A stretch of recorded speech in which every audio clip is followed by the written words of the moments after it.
Aujourd'hui, beaucoup de gens ne cherchent plus à construire un business rentable, ils cherchent à construire un business qui se voit sur Instagram. Des bureaux stylés, des cafés en coworking, des photos propres, des stories bien cadrées. Le problème, c'est qu'un business peut être très beau et complètement vide. On vit dans une époque où l'image a pris plus d'importance que le résultat, où un business est jugé sur ce qu'il montre, pas sur ce qu'il génère vraiment. Et c'est exactement pour ça que beaucoup de gens travaillent énormément pour gagner très peu. Et dans cette vidéo, je vais faire une distinction simple, mais très essentiel. Le business rentable versus le business instagrammable. Et surtout, pourquoi confondre les deux peut te faire perdre des années de travail.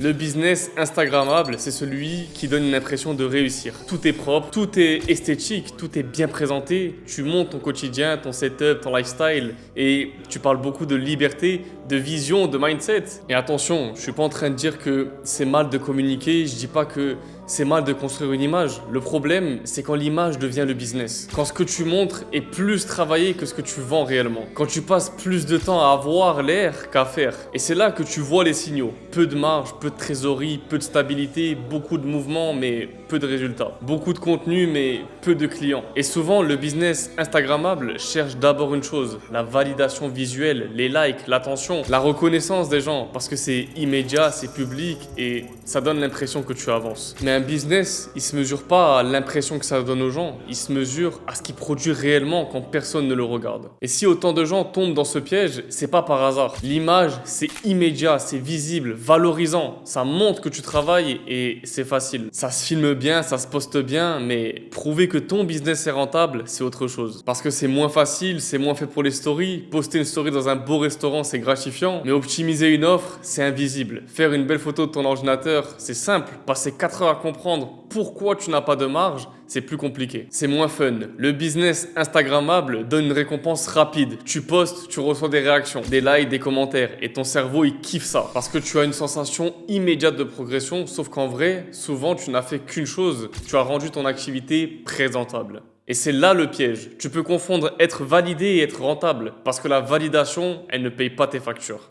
Le business rentable, lui, souvent beaucoup moins spectaculaire. Il ne ressemble pas à ce qu'on voit sur Instagram et c'est normal. Parce que ce qui rend un business rentable, c'est pas forcément ce qui rend bien une vidéo. Il n'y a pas forcément de grands bureaux, pas de building vitré, pas de mise en scène. Dans mon cas, par exemple, il n'y a rien de fou visuellement. La majorité du temps, je suis derrière mon ordinateur et sur mon téléphone. Pas dans un open space stylé, pas dans un bureau impressionnant, juste en train de bosser et c'est ça que les gens comprennent mal. La rentabilité, c'est rarement beau. C'est juste carré, c'est des décisions, des tests, des chiffres réels, des process. Et pourtant, ce business-là, il est rentable. Bien plus que beaucoup de business qui ont l'air beaucoup plus stylés. Parce que le business rentable n'est pas construit pour être regardé, il est construit pour fonctionner. Il se concentre sur des choses très concrètes. Une offre claire, des problèmes réels à résoudre, des clients satisfaits, des marges saines, une trésorerie stable. Il est construit pour continuer d'exister même si tu n'as pas mis de story stylée aujourd'hui. Et souvent, c'est justement pour ça qu'il ne fait pas rêver visuellement. L'erreur classique, c'est de croire que visibilité égale réussite. Mais être visible ne veut pas dire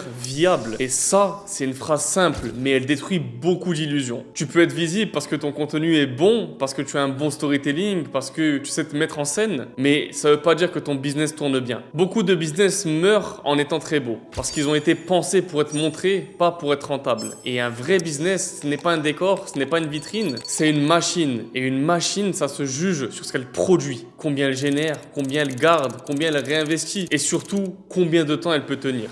Le problème, c'est que si tu construis un business pour être montré, tu vas prendre des décisions qui servent ton image, pas le modèle de business. Et au bout d'un moment, tu te retrouves avec un truc très beau visuellement, très présentable, mais fragile. La logique, ça devrait toujours être la même chose. D'abord rentable, ensuite visible. D'abord un modèle qui fonctionne et qui encaisse, ensuite une image. Parce que si tu fais l'inverse, tu construis sur du vide et c'est là que ça devient pervers. Plus ton business est fragile, plus tu ressens le besoin de compenser en montrant. Donc tu postes plus, tu fais plus de stories, tu scénarises plus, tu travailles ton personal branding et pendant ce temps, la base n'avance pas. Quand ton business est solide, l'image vient naturellement. Tu peux en parler sereinement, tu n'as pas besoin d'en faire trop. Mais quand tu mises tout sur l'image, tout sur le marketing, tu passes ton temps à cacher les failles. Et le pire, c'est que parfois, tu finis toi-même par y croire. Tu finis par confondre ton activité avec ta mise en scène, alors qu'un business, c'est très simple. Soit ça tient, soit ça ne tient pas. Pose-toi une question simple, une question qui ne ment pas. Si demain, tu arrêtes de poster ton lifestyle, de poster des choses qui ne te ressemblent pas, est-ce que ton business continue à tourner?